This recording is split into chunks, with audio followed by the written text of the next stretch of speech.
Ребята, всем привет. Сегодня будет сбор на Эмбере, просили записать. На Эмбере будет играть мидер команды Дундра BZM. Поступаю всегда 4 ветки Фейри Танго.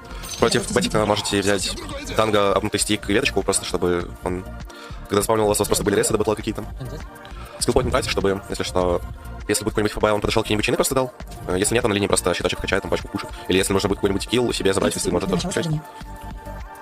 И стоит именно здесь, потому что если какой-нибудь враг захочет здесь почекать вард, зайдя вот сюда по тавр, он встретил его, и враг не понял, стоит вард или нет.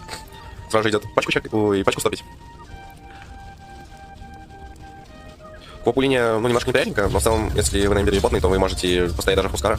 Если правильно ходите щиточком, вы должны всегда жать щиточек на первой пачке и вот так вот просто ремититься в чела и максимально его пробивать. Если вас начинают бить, вы кликать и бить крипы, можете прям в пачке схавать танго. Вот как и сделал, соответственно, BZM. Копа же, в свою очередь, понимает то, что он сейчас будет там как-то ей пытаться динамить и стать потавром, поэтому Копа, в свою очередь, так как она оранжевик, подходит в упор к пачке, чтобы у нее тычки долго не летели до крипа, чтобы Эмбер не динамил даже берите на заметку.